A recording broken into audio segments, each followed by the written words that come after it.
Kabbalah and the psychology of the soul, taught by Rabbi Tzion Krasnianski.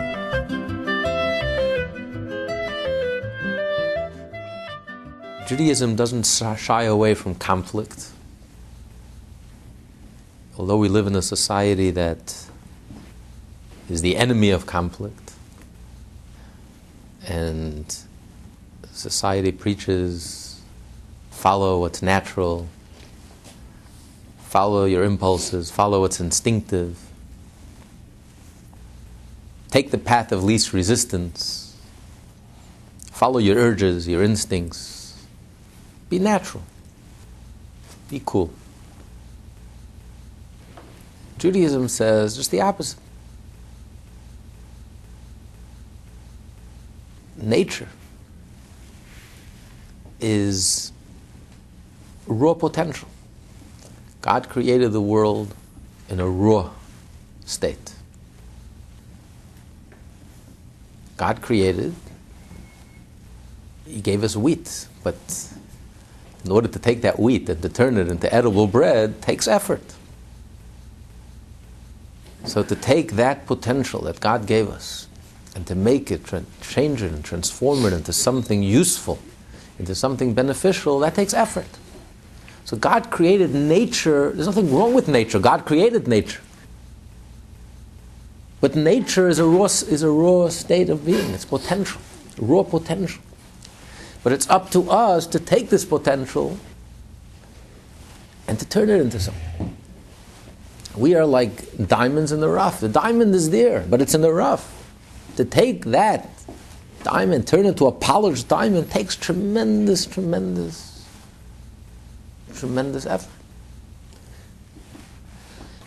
So in order for a person to sparkle, a person has to change. You have to change your nature. You have to overcome your nature. You have to guide, you have to control your nature. Control your instincts, your urges, your impulses. And it's only then that a person shines. Nature, instincts, impulses, mediocrity. A person who just follows every urge and every instinct, it's mediocrity. It's only, when does a person truly sparkle?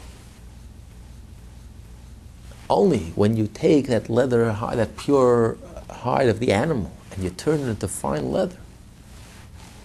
Then you have something that's silky, that's precious, special. So when does a person sparkle? When does a person truly come alive? When is it truly serving Hashem and connecting with your inner self, with your real self, with your genuine self? It's only when you are changing your nature. When the Torah says in the Code of Jewish Law, you wake up in the morning, you should picture God standing over your bed.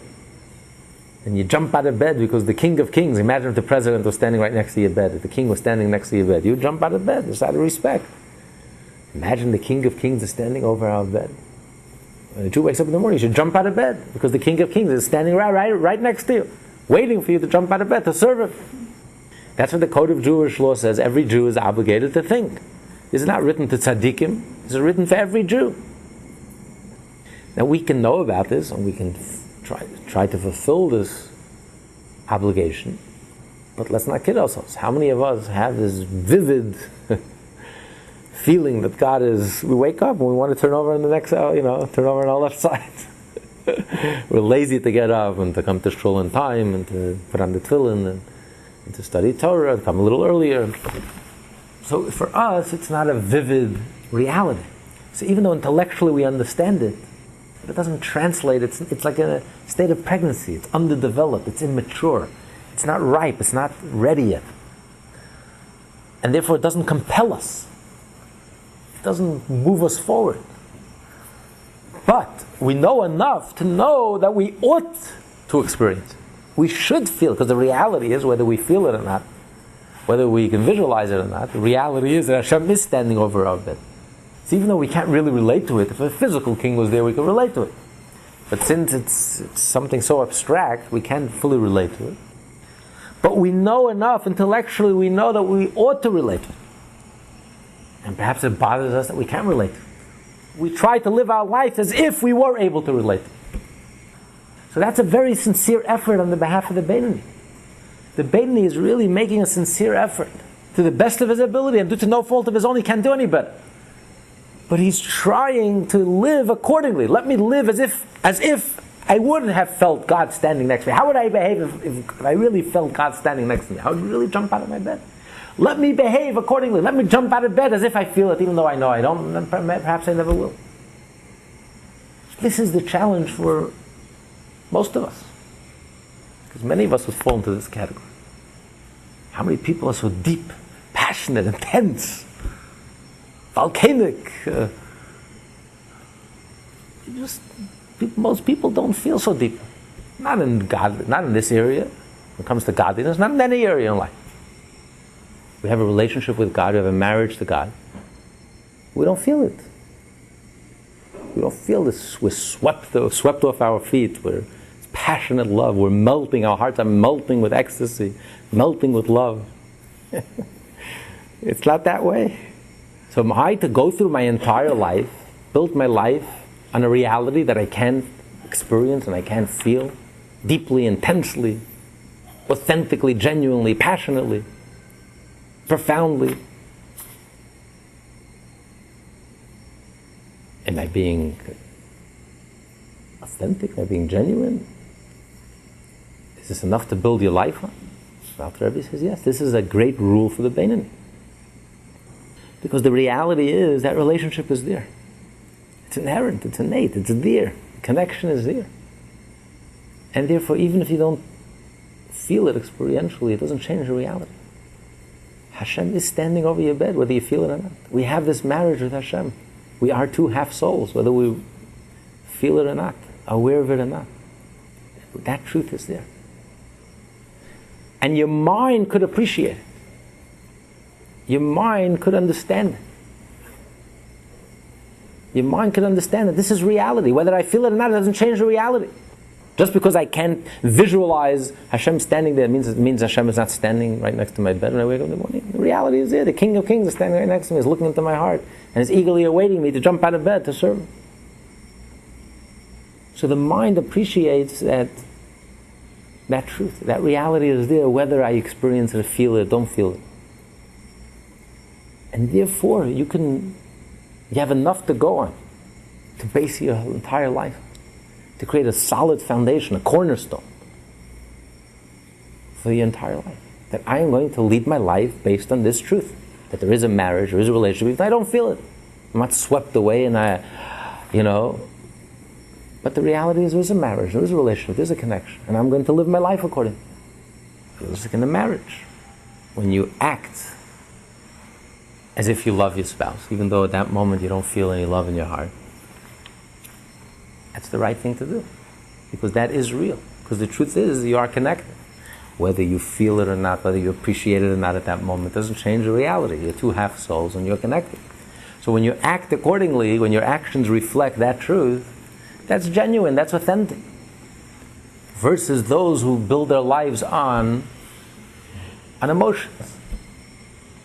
Instinct, impulses, emotions. If I feel passionately, then I have to be true to myself. If I feel passionately, then I will behave accordingly.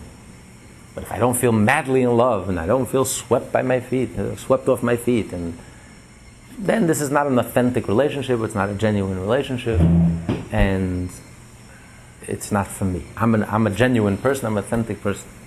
But that's not the Torah approach to life. The Torah approach to life is just the opposite. The approach to life can't be based on emotions, on instincts, on passion. It has to be based on Chabad. It has to be based on awareness and understanding, on the machshava tova, on the good thought, on the proper thought. Whether you feel it or not, it doesn't change the reality. The reality, it is what it is. And therefore, when you do the right thing, even if you don't feel it, and it's not heartfelt, don't think that you're not being genuine, you're not being authentic, you're being superficial, you're being external, you're imposing. It's so unnatural. You want to be natural. If you feel passionate about it, you'll do it. If you don't feel passionate about it, you won't do it. It's so unnatural. On the contrary, the great rule of the Beinoni is to overcome your nature. Don't follow your nature. Don't follow your instincts, your passion. great rule of the Beinoni is to follow the machshava tova, the mind, the thought. That your life should be consistent, reflect reality. The reality is that there is a relationship between you and Hashem. I live my life accordingly. Whether I feel it or not, whether I'm aware of it or not, whether I appreciate it or not, whether I'm sensitive to it or not, this doesn't change the reality. The truth is that we have a relationship. When you're married, even if you don't feel it at the moment, you're married. And you treat each other that way, respectfully, lovingly, whether you feel it or not. That's the authentic way. That's the genuine way. That's the refined way. That's the way that Hashem connects the thought with the action. Because then you pour your heart and soul into it, and then it's real. And it elevates you, and it refines you, and you are elevated by it. This is very revolutionary. This is counterintuitive. This is contrary to Psychology 101, to pop psychology. The exact opposite, the antithesis of everything that pop psychology tells you. Follow your nature. Follow your instincts. Follow your passions. Follow your impulses. Be authentic. Be genuine. And the Torah says just the opposite. Don't follow your emotions. Follow the machshava tova, the Chabad. Follow the reality, the truth. Whether you feel it or not. Do it. Act like that way. Act that way. Even if you don't feel it. Act like you're married, even if you don't feel it. Act like you love, even if you don't feel it. But that's genuine. That's authentic. That will soar. That's what's pleasing in Hashem's eyes. Counterintuitive, the exact opposite of what, without the Torah, we would come to the exact opposite conclusion. So this chapter is a very profound chapter, a very deep chapter, very powerful. It's telling us that a Jew should not just follow nature and instinct, and a Jew should follow your machshava tova, Chabad. Have the clarity, have the awareness, have the clarity of mind. Remember what the truth is, what the emes is, and live your life accordingly. Behave according in a way that's consistent with your mind, even if your heart is left out of the picture. And Hashem will connect it to and count it as if your mitzvot are done with passion, with fervor, with vitality, with love, with excitement, because the truth is that you do feel so deeply about it. Otherwise, why would you do it? If it goes against your nature, if it goes against your impulse, if it goes against your urge, if it goes against your instinct, why am I doing this? Only because you care so deeply. Without even realizing how deeply you care. It's not visible to the naked eye. Only Hashem appreciates, Hashem sees the inner soul of a Jew, and Hashem sees how deeply a Jew cares about it. So live your life that reflects that truth deep down inside, whether we're aware of it or not. It doesn't change the reality. This is the Jewish way of life. The external should be a reflection of what's going on the deepest levels inside. Feeling it, that's not the beginning, middle, and end of everything. That's not the criteria. That's not the definition of genuineness and authenticity. Nature, natural, instinct, urge, impulse. No, that's not the criteria of emes. It has to be based on Chabad, on understanding, awareness. And that doesn't change. Once you understand, you're aware, this is the reality. Reality is you have a marriage, you have a relationship. Whether you feel it or not, it doesn't change the reality. You're two half souls, it's just the reality. Something that precedes you. Before you were even born was already, you were two half souls, you just inherently connect. Period. End of story. When you understand that we have a relationship with Hashem, we have a connection with Hashem, whether we feel it or we don't feel it, doesn't change the reality. And therefore you make a decision, a firm decision in your mind. Even though you don't have the maturity to feel it in your heart. Due to no fault of your own, but you make a firm decision in your mind. I'm going to live my life accordingly. I'm going to base my life on this concept, on this theme, on this idea, on this truth, on this reality. Which my mind is like a light that illuminates me and guides me to the truth. I switch the light on and I see what's real, what's not real. Even though I don't feel the fervor, and I don't feel the love, and I don't feel the passion, I don't feel the spirit, it doesn't change the reality. My life is going to be consistent on a daily basis. Consistently, day in, day out. This is the challenge of Torah and Mitzvah. This is the Jewish way of life. Okay? They, the Tevuna, fear and love, are called good thought, for they are not actual fear and love in a revealed state in the heart, but only in the intelligence of the brain and the recesses of the heart, as mentioned above. Since they express themselves in the mind, they are called good thought. This, then, is the allusion contained in the statement, God joins the good thought to the deed.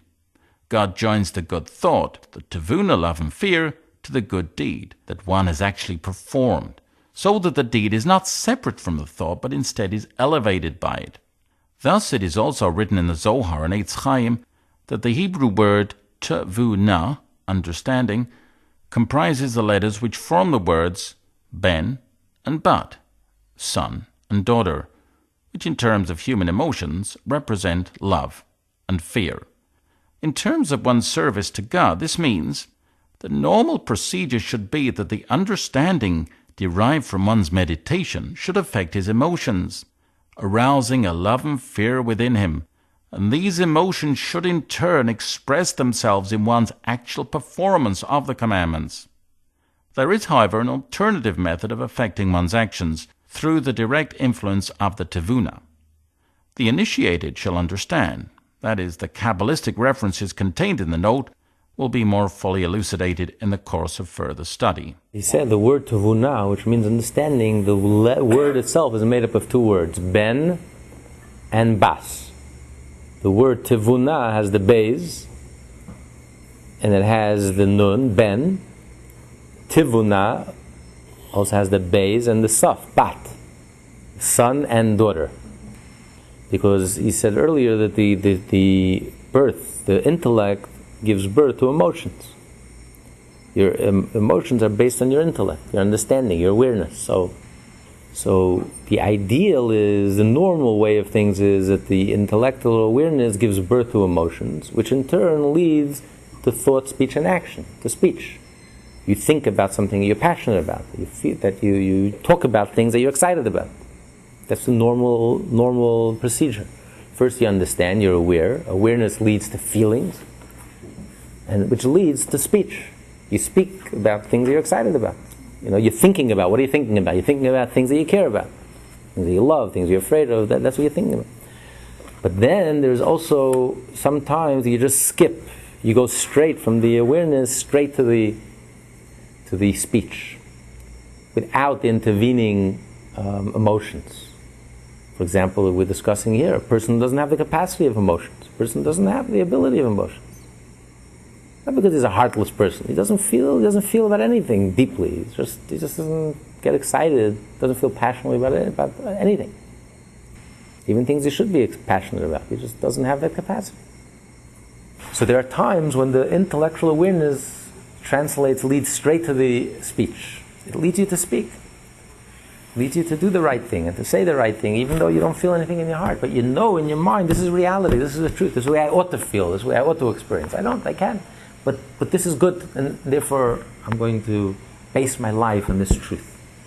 Whether I feel it or not, it doesn't make it less truthful. On the contrary, it wouldn't be untruthful if I just follow my nature and my passions and my emotions and my instincts and my urges and my impulses. That's not truth. That's not authentic. That's superficial. It's when when you have the awareness and you're able to follow, you have the clarity of mind, and you're able to know that there is a truth, irrespective, independent of my feelings, my moods of the day and my feelings of this moment. The Torah is not limited to moods and feelings. When you're in a mood, do the right thing. When you're not in a mood, all bets are off. That's not the Jewish way of life. The Jewish way of life is 24/7, consistent. And this is a Torah not for angels, a Torah for real live human beings, of flesh and blood, given to us by our Creator, who knows us better than we know ourselves. Let's listen. I'm giving you a real program called the Code of Jewish Law for real people. When I tell you have to treat each other a certain way and you have to respect each other, this is the way it is. Because it's based on reality, it's based on emes, it's based on truth. And your mind can appreciate it. Your mind can understand it even if your heart doesn't feel it. Your mind tells you, I ought to feel it because this is the reality. And if I'm going to live my life based on this truth, this is the Jewish way. Mind over matter. Overcoming your nature. Overcoming your superficial nature, your instincts. And ironically and paradoxically, that is the authentic way. Because Hashem knows that this is how authentic it is. Hashem looks beneath the surface, and Hashem goes beyond the naked eye, and Hashem sees how genuine it is, how authentic it is. That a Yid is going against his nature, and against his emotions, and against his instincts. And he's doing the right thing based on truth. Because he wants to live a life of truth. This is so precious. You can't imagine how precious it is, and how genuine it is, and how authentic it is, and how consistent it is with your core. Only Hashem could see it and appreciate it. Only Hashem knows the infinite value of how precious it is. So the Beinoni shouldn't feel bad that I'm lacking, I'm missing, because I'm not like the tzaddik, or I'm not like the higher level of the Beinoni, and I'm going through I'm doing everything that's right, and I'm struggling, and yet I don't see the fire. I'm waiting for the fire, I'm waiting for the flame, I'm waiting for I can't experience it. Maybe rarely, occasionally, on a special moment, special holiday, but I can't really get in touch with it on a real level. So maybe my whole service of Hashem is not authentic and not genuine. He says, no, on the contrary. It's very genuine. It's very authentic. And Hashem makes the connection. And Hashem realizes, sees, but we don't see, we don't appreciate how the Jew cares so much. And he is pouring out his heart and soul. The fact that you're overcoming your nature, the fact that you're living your life accordingly, day in, day out, consistently, that means that this is so real. It's so genuine, so precious. And Hashem, when you look at it with a naked eye, you don't see. You don't see that passion, that energy. So you say to yourself, this is not real. This person is not an intensely mystic, he's not a mystic. He's not a very profound spiritual person. So it's not real. What value does his Torah mitzvot have? But Hashem, who doesn't see with the naked eye, Hashem sees the truth. Hashem sees, it's so precious. This is so authentic. This is so genuine. It's so real. This Jew is so connected. It's so refined. It's so sweet because without even realizing it, the connection is there. The Jew feels so deeply and so strongly about it. The fact that you're ready to pour so much effort and that you're ready to exert yourself and to create this awareness. And the fact that you're ready to lead your whole life accordingly, based on this cornerstone, this foundation, shows how deep down you do care. And you care so much you don't even realize it yourself. That you're ready to pour your whole being, your whole heart and soul into this mitzvah. So this mitzvah is really a reflection of what's really going on deep down inside. And therefore Hashem, who doesn't see with the naked eye, sees how much energy there is in this mitzvah. The fact that we're able to overcome our nature, the fact that it is such a struggle for us, the fact that it is so abstract to us, the fact that we really have to work so hard to become fully engaged in the Jewish way of life. Because if we felt it, if we had that vivid imagery, it wouldn't be such a struggle. If you truly felt Hashem standing over you, it wouldn't be such a big struggle to do the right thing. If you felt Hashem is standing and looking into your heart and reading your thoughts and knows exactly where you are, if Hashem is right in front of me, of course, then there's no struggle. But because it is such a struggle, because it's not a vivid imagery for us, because it's so remote and abstract, and we can't really relate to it, and we can't form that strong picture, then therefore, a compelling picture. Therefore, it's such a struggle for us. This struggle is so precious in the eyes of Hashem. This gives Hashem so much nachas. This gives Hashem so much pleasure, infinite pleasure. As we learned earlier, emes is on every level. This Beinoni is serving Hashem with his emes, with his genuineness, with his authenticity, with his truth. He's touching his core and essence through the struggle and by overcoming his nature and having to struggle. But because, how is he able to do this? Because at least he has the awareness, at least he has the intellectual capacity, which everyone has, intellectual capacity, to study, to make yourself aware, to meditate, to reflect on it, and at least have the mental clarity, to know that this is what life is. This is my theme in life, this is my goal in life. to connect with Hashem. And therefore, I will live my life accordingly. The only way to connect with Hashem is by fully engaging as a Jew every day of my life, incorporating the study of Torah as part of my daily life, doing a mitzvah, doing something Jewish every day of my life. And this is my theme of my life. My Jewishness becomes the very core and foundation of my being. This is what it's all about. Everything that I do is connected with my Jewishness, flows out from my Jewishness. Even though I can't experience it experientially, but at least I have the clarity of mind to know that this is the emes, this is the truth. And therefore I will lead my life accordingly. Live my life accordingly. And therefore, Hashem counts it as if your Torah mitzvot were not limp. The Torah mitzvahs were alive. As if they were filled with passion, filled with refinement, filled with sensitivity, filled with spirituality, with energy, filled with a sense of connection. Even though you don't feel it experientially, but Hashem counts it as if. And therefore the mitzvot itself soar and cause his soul to soar and refine you and elevate you and turn you into a more godly person. Our sages of blessed memory hinted at this principle stated here, that the Tavuna love too has the power of elevating one's Torah and mitzvot when they said, "The Holy One, blessed be He, joins a good thought to the deed." When you say machshava tova, good thought, mitzarfa literally means in Hebrew to connect, tziruf, litztaref, to connect. Meaning you have an action and you have a thought, but they're disconnected. You need them to be connected, and Hashem miraculously connects the thought to the action. Kabbalah and the psychology of the soul, taught by Rabbi Tzion Krasnianski.